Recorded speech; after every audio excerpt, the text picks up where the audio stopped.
How to overcome tiredness. कई बार दिन भर काम करने के बाद हम सभी टायर्ड फील करते हैं।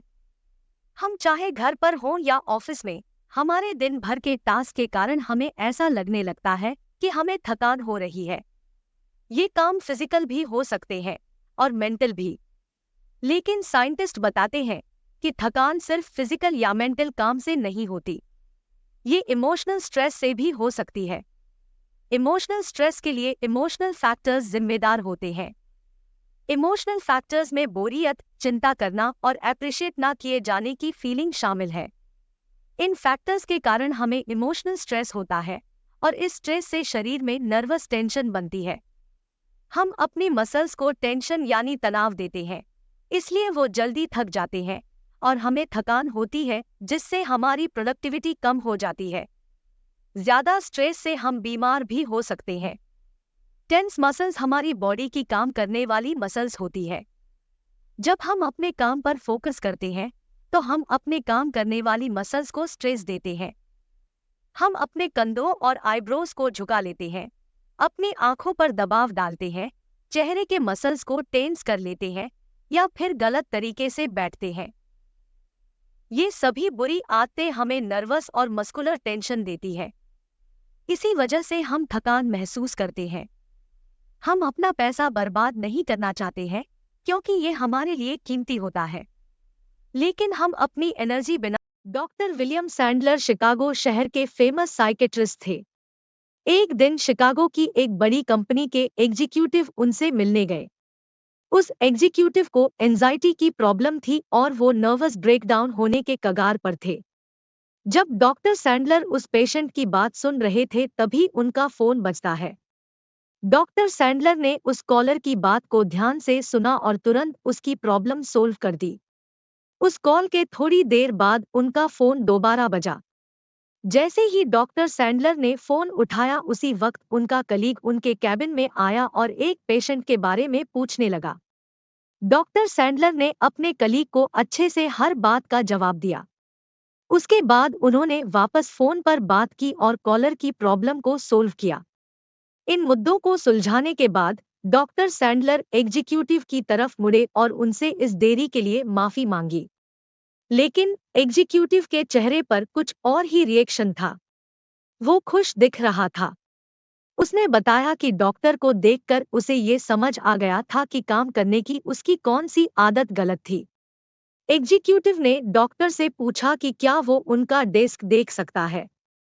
डॉक्टर के डेस्क पर बस कुछ ऑफिस स्टेशनरी का सामान ही था। इसके अलावा कोई पेंडिंग पेपर या डॉक्यूमेंट नहीं था। डॉक्टर ने बताया कि वो काम को जल्द खत्म करने की कोशिश करते हैं। इस तरह उनका डेस्क हमेशा साफ रहता है और उन्हें अधूरे काम का स्ट्रेस कभी नहीं होता। 6 हफ्ते बाद एग्जीक्यूटिव की हेल्थ बिल्कुल ठीक हो चुकी थी। अब वो भी इस हैबिट को अप्लाई करने लगा था। Good working habit 2। हमारे पास हर रोज बहुत से काम होते हैं और अक्सर हम ये डिसाइड नहीं कर पाते कि कौन सा काम पहले करना चाहिए।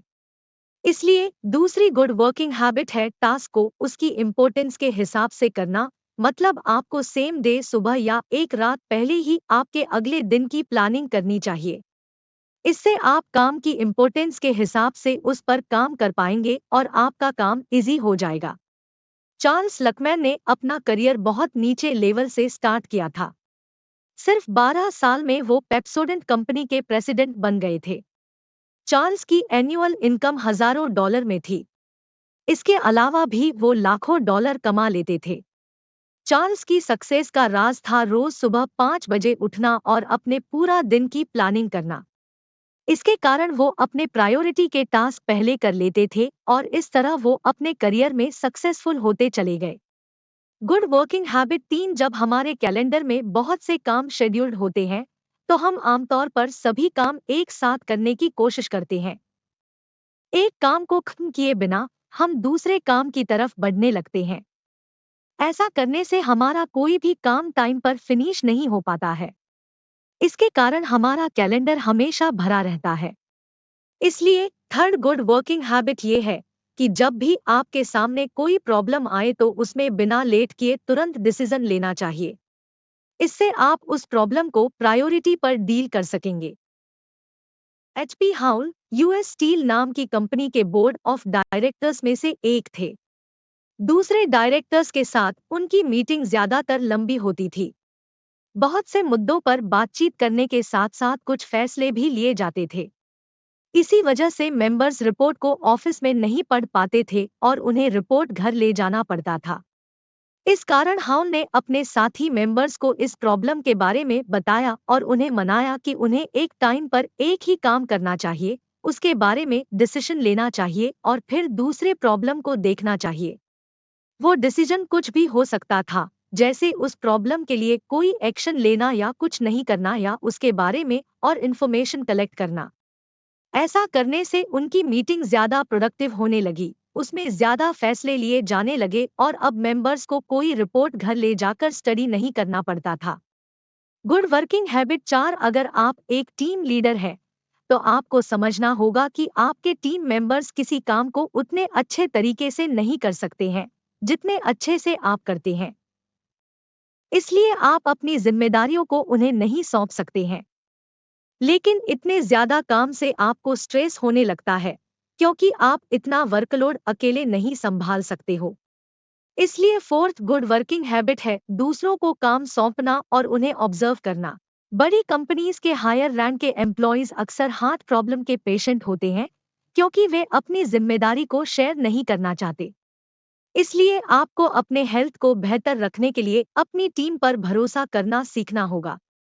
सभी काम को अपने टीम मेंबर्स में बांटें और उन्हें साफ साफ इंस्ट्रक्शंस दें। शुरुआत में आपको सिर्फ उन्हें साथ रहकर गाइड करने की जरूरत है। बाद में वो खुद ही काम को हैंडल करना सीख जाएंगे।